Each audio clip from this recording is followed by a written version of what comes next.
Vicky pros ஜோதிட நுண்ணறிவு பேஜுக்கு உங்களை வரவேற்கிறோம். இன்றைக்கு கிளாஸ் நம்பர் 10. ஒரு ராசி கட்டம் எப்படி வந்தது, ஜாதகம் உருவானது அறிவியல் பூர்வமாக அப்படின்னு சொல்றோம்ல, அந்த அறிவியல் பூர்வமான அமைப்புகள், அந்த வானியல் இருக்கக்கூடிய தன்மை எப்படி அந்த ஜாதக கட்டத்துல நம்மளுடைய ஞானிகள் கொண்டுட்டு வந்திருக்காங்க, எந்த அளவுக்கு அது துல்லியமான நிலை இருக்கு, எந்த அளவுக்கு அது அந்த கிரகங்களின் அமைப்புகளை பிரதிபலிக்குது அப்படின்ற விஷயங்களை இந்த கிளாஸ் 10ல நம்ம பார்க்க போறோம். சரிங்களா? வாங்க நேரடியா கிளாஸ்க்கு போயிடலாம். ஜோதிட நுண்ணறிவு கிளாஸ் 10. இன்னைக்கு இந்த ராசி கட்டம் எப்படி அமைஞ்சது அப்படின்றத பார்க்க போறோம். ராசி கட்டம் அமைந்த விதம் இது கண்டிப்பா உங்களுக்கு தெரியணும். ராசி கட்டம் அமைந்த விதம் ஓகே, அமைந்ததுன்னு வச்சுக்கிறேங்களேன். இந்த ஜாதக ஒருத்தர் உங்ககிட்ட கேட்கிறாரு, ஜோசியம் பொய்யுங்கன்னும் போது இதை நீங்க சொல்லி அவங்களுக்கு ப்ரூஃப் பண்ண. ஓகே, இந்த இடத்த ஜூம் பண்ணிக்கோங்கம்மா. இது சூரியன், ஓகேங்களா? இந்த இடத்த சூரியன் வச்சுக்கோங்க. ஏன்னா இது இப்படிதான் விளக்குவேன். இது சூரியன். ஓகே, இது கொஞ்சம் பெருசா இருக்கணும். ஓகே, பூமின்னு சொல்லப்படுறது ஜோதிடத்துல அடிக்கடி நம்ம சூரியன் சொல்லுவோம். அதை நிறைய பேர் தெரிஞ்சிருக்கோம். ஓகே, இந்த சூரியன் ஆக்சுவலா இங்க இருக்கும். இது எப்படின்றத நான் சொல்றேன். ஓகே, எப்பயுமே சிம்ம வீட நம்ம பூமின்றோம். இந்த சிம்ம வீடு பூமியே அரசு அதிகாரம் இது சம்பந்தப்படுற விஷயம்லாம் இங்க இருந்து நடக்குது அப்படின்றதுனால இந்த சிம்மம்னு சொல்லப்படக்கூடிய சூரியன் இந்த இடத்துல வருதுங்க. ஓகேங்களா? அப்ப சிம்மம்னு சொல்லப்படக்கூடிய சூரியன் இங்க வருது. இதையே நம்ம பூமின்றோம். சரி, இது போன வார கிளாஸ்ல நம்ம என்ன பார்த்தோம்? இது பூமி இப்படி இருக்கு. பூமி இந்த இப்படி இருக்கிற பூமிக்கு எப்பயுமே இந்த இடத்துல இருந்து கிடைக்கிற சூரியனுடைய ஒளியால இந்த இடம் வெளிச்சமாகவும் இந்த இடம் இருளாகவும் இருக்கும். இதத்தான் சூரியன் அரை பவர் அப்படின்றாங்க. அரை பவர். ஏன் எப்போதுமே பூமி ஒரு பக்கம் இருளாகவும் 12 மணி நேரம் வெளிச்சமாகவும் 12 மணி நேரம் இருட்டாகவும் இருக்கு. ஒட்டுமொத்தமாக 24 மணி நேரம். அந்த 12 மணி நேரம் அப்படின்னு சொல்லப்படுறது 12 ராசி. 12 மொத்தம் 2 12 12 24ன்றனால 2 2 2 2 2ன்னு ஒரு லக்னம் 2 அவருன்ற பேர்ல மொத்த 12க்கு 24 கட்டங்கள் நமக்கு வந்துருதா? சரி, இதுல இதை ஏன் இவ்வளவு குறிப்பா விளக்குற அப்படின்னா இந்த பூமி சூரியன் கான்செப்ட் உங்களுக்கு புரியணும். அப்போ பூமி அப்படின்னு வர்ற இந்த இடத்துல இது பூமிங்க. பூமிக்கு மிக அருகையில இருக்கிற பிளானட் எது, துணைக்கோள் எது? சந்திரன். எட்டி பார்க்கும்போது நமக்கு தெரியல, சந்திரன் பூமிக்கு ரொம்ப பக்கத்துல இருக்கு. இதுதான் பூமிக்கு அருகாமையில் இருக்கக்கூடிய சந்திரன். அதனாலதான் இந்த வீடை நம்ம பூமின்றோம். இந்த வீட்டுலதான் ஒளி பெறுது. இந்த வீட்டுலதான் நம்ம இருக்கிறோம். இந்த வீடுன்னு சொல்லக்கூடியத இந்த இடத்துல சூரியன் இங்க நடுவில் வந்துடும். பிளானட் சூரியனை தான் சுத்துது, பூமியை சுத்தல. அந்த கான்செப்ட் புரிஞ்சுங்க. ஓகே, பூமிக்கு பக்கத்துல சந்திரன் வந்துடுறாரு. அப்ப அப்பாக்கு பக்கத்துல அம்மா வந்துடுறாங்க. இந்த கான்செப்ட் வரும். அப்பா தந்தைக்கு காரகன், அப்பாக்கு பக்கத்துல அம்மா, அம்மாக்கு பக்கத்துல பிள்ளை. இந்த கான்செப்ட்ல வரும். ஆனா இதை நான் இப்ப விளக்க போறது இல்ல. இதுக்கப்புறம் புதன், சுக்கிரன்,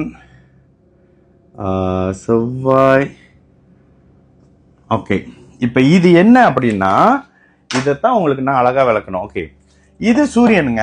சூரியனுக்கு பக்கத்துல அப்படின்னு வரும்போது இந்த இடத்துல இந்த பூமி சந்திரனை பார்த்துட்டோமா, இதுக்கு அடுத்துல இங்க புதன் வருவாரு. நான் அந்தந்த இதுலயே கொடுக்குறாங்க. புதன் இது புதன்ங்க. ஓகேங்களா? புதனுடைய வளையம். இது சுக்கிரனுடைய வளையம். சுக்கிரன் முடிஞ்சு செவ்வாய் முடிஞ்சு குரு. இது அப்படியே அசந்து போவீங்க. இது நீங்க பாத்தீங்கன்னா இது சனி. பூமியில இருந்து புதன் 1ஆவதா இருக்கிறாரு, சுக்கிரன் 2ஆவதா இருக்கிறாரு. நமக்கு இங்க பூமி இடையில வரும். இந்த பூமின்ற கான்செப்ட் தான் இப்ப நம்ம பாத்துக்கிட்டு இருக்கோம். பூமி இடையில வருது. பூமிக்கு பக்கத்துல செவ்வாய், குரு, சனி இருக்கிறாங்களா? ஓகே, இதே கான்செப்ட் அப்படியே நம்ம இங்க அப்ளை பண்ண போறோம். இந்த சூரியனுக்கு பக்கத்துல புதன் வராரு.